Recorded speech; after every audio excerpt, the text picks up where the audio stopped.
Feel like a rock star with that in your ear, don't you? You know, you see all of the rock stars up there with their earpieces in. Unity. We hear again that wonderful prayer that Jesus prayed for all his people to be one. Unity seems to be something that everybody seeks, and yet it seems elusive. It's the cry across the world with global geopolitical tension, wars in Europe, concerns over China's growing presence in the Pacific region, the divisiveness across the community of a federal election, the quest for reconciliation between First and Second Peoples. We look at this quest for unity in so many different areas and aspects. And it almost seems as though this quest for unity is taking on a mythical status. It's a bit like the quest for the Holy Grail, or Shangri-La, or the pot at the end of the rainbow. It's something that we all want, and perhaps look for it. But I wonder whether we begin to believe that it never really exists, that it's not really attainable. As I've already mentioned, today marks the start of the week of prayer for Christian unity. And in this prayer that we hear from Jesus, we can be certain that the aim, that quest for unity, is not just a human aspiration. It is still God's ultimate plan. We hear that from the depth of Jesus' heart in his prayer. And I'll just read a couple of those verses.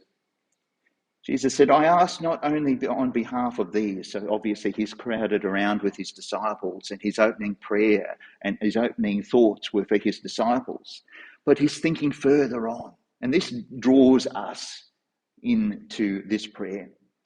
I ask not only on behalf of these, but also on behalf of those who will believe in me through their word, that they may all be one. As you, Father, are in me and I'm in you, may they also be in us, so that the world may believe that you have sent me. So this quest for unity is, of course, central to the theology, the foundation, the ethos of the uniting church, our church. And so one might expect that the church would stand proudly as an example of that unity. But sadly, that's not always the case. We still are drawn often to look towards our own needs. I'm one of my aims. So as I said, only been in this role of presbytery minister for a few months. But one of my aims is to re-engage with what used to be called the Southern Zone, to draw together the churches across the Sunshine Coast to talk about how we can work together in unity, to see what is happening within our region. How can we work together to rebuild the church, to reignite the Spirit's presence and the gathering of people together in places? It's something that we need to recognise and work together in, rather than to work on our own. And I think that is the long-term goal. That's what we need to be doing if we are going to be building God's church. We need to rediscover unity of purpose. And so I want to examine that a little bit this morning. The main problem with finding unity is often we get too fixated on the things that make us different. Got a quote from an astronaut, American astronaut, Jake Garn, who went up in the 80s and spent a week in space. And as he orbited it around the world, he went around 108 times. And he had this to say as he gazed down. He said, the 7 of us on board the space shuttle represented 5 different religions, but we were all agreed it just doesn't make any sense how people on Earth treat each other. It doesn't make any difference what language we speak. It doesn't make any difference what country we're from. It certainly doesn't make any difference what the colour of our skin is. We are all children of God, travelling on spaceship Earth together. I think the key to working together, to finding this unity, is to understand, though there may be a lot of differences, there are also the things that bind us together are the things that we are central to who we are. So I'd like to, if you bear with me, I'd like to bring a different analogy this morning that's born out of one of my passions. I'm a keen photographer, but I'm also a keen camera buff. So I've got quite a significant camera collection. And as I've travelled around, this might seem a bit strange, but bear with me. I look at a camera and I say, that reminds me a little bit of. So I bought a few just to share with you.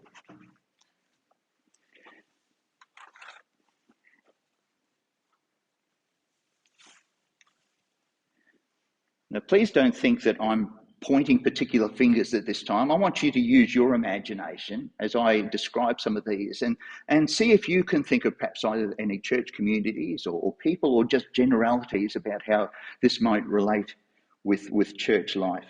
So this is one of my oldest. This one here. It's not the oldest, but it's certainly over 100 years old. It's my little Kodak Vest pocket camera. What really gets my attention when I look at cameras is to actually wonder not so much what brand it is, but what has this camera seen? What is its history? What is its experience? What pictures has it taken? This one here has still got engraved in the back the serial number of the soldier from World War One who carried it with him in an artillery regiment to the Western Front. So I think of this camera and think, what has it seen? What's its experience? What horrors perhaps has it seen, but also what joys might have witnessed in that time? So when I think of this, I think that there are a lot of churches that have got a very rich history, that have got a very strong and long history, a strong foundation, have been through over the years many hard times, probably some good times as well. I look at this and think, well, it's getting a bit old. I've got to be very careful with it. It's getting a little bit difficult. It's getting a little bit fragile. We can think of perhaps ways to think of that, even looking within our churches around the place as well. The latest Christian Life survey that has come out said that the average age of a member of the Uniting Church is 75. That's the average. So you can draw some analogies about that, about who we are as a church. We have got that rich history. It doesn't perhaps operate quite as much as well as some of the newer models of cameras around the place, but it still serves its purpose. It still is able to do what it was made to do. And that's the most important thing.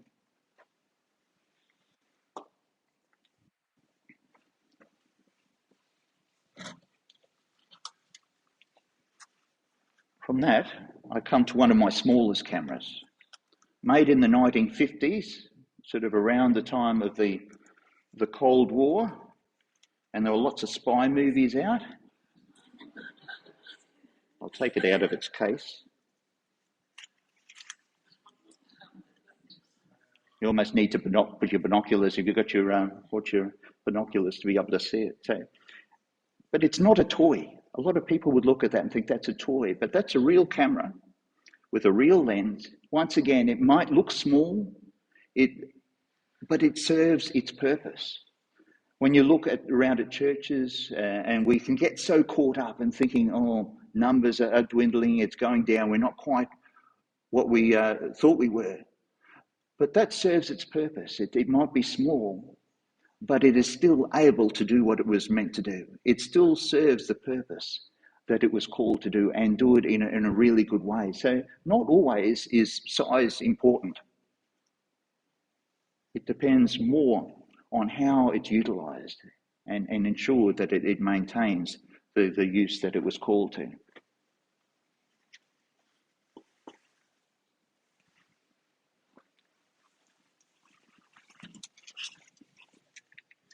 This might be more familiar to many people. The old box brownie, they come in different sizes, mostly the same shape, but in many ways it's really just a glorified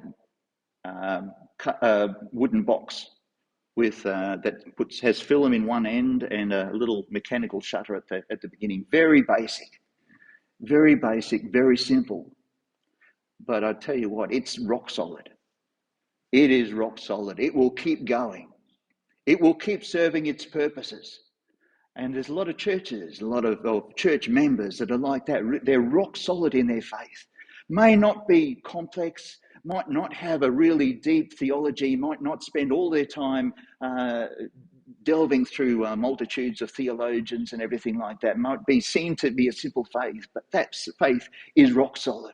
It will keep going, no matter what. And sometimes there is a beauty in simplicity, that you see your purpose, you know you're called to that, and you keep going.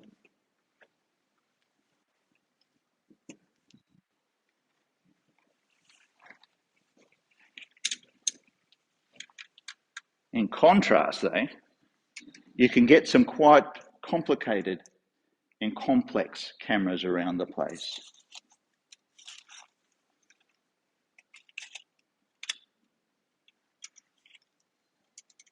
Like this one here that shoots in stereo, has all of the different apertures and shutters and everything like that. Very complex, very different to a box brownie.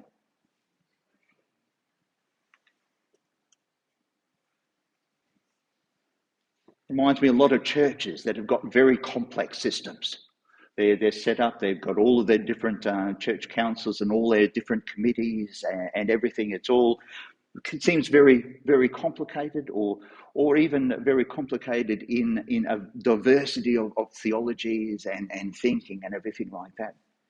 Once again, not saying that anything's wrong, but we're just very different. So you look at all of those and you think they are very different. But what is it that unites them? What is it that makes them the same? The reality is that all of these would simply be just a mechanical box, except for a couple of things. One is the unity of their purpose and how they work. I used to sell cameras. That's how I gathered my love for cameras. And for over 10 years, I was a camera salesman. And I very quickly discovered I was a far better salesman when I recognised and realised that the purpose of a camera is to make memories. You're selling memories. You're not selling a thing, and people aren't interested in whether it's got an amorphic lens, whether it it has a multi-focus autofocus system, or whether the flash synchronizes at 1/2000th of a second, or any of that. They want to know, is this going to produce a good memory? All of those have a singular purpose: to create an image, to be something that produces memories. The other thing is that they would all be just a mechanical thing, except that they're designed to allow in the light, so that whatever it sees, it's able to produce an image of. For me, this is what the church is about. What unites us is not, we recognise the differences, but we have a unity of purpose. That unity of purpose is to reveal the image of God. We are designed in order to reflect who Christ is to each other and to the community. When we recognise that we are all united in purpose, we may have different ways of doing that as churches or as individuals, but we were built to glorify God. We were built to live in his shadow, I guess, or in his light, and in doing that, to reflect him and be the living image of Christ to the people we come to. And those would be nothing if the light did not shine through them. We are also designed to shine the light of Christ. As individuals, as churches, we are united in purpose. We may do it in different ways. But for people who come into their churches, it's not often or always about what programs you run, how you do things, but are you indeed reflecting and allowing people to grow in their love for Christ? When we recognize the things that are the same, everything else will become a blur. We may be different, we may be big, we may be small, we may be complex, we may be simple, we may be rock solid, we may feel a little bit fragile at times. But when we recognize our purpose, which is to magnify God and to glorify Him in who we do, to be that image of Christ to our community, we are drawn together in a unity that we don't have to work at. It will just come automatically.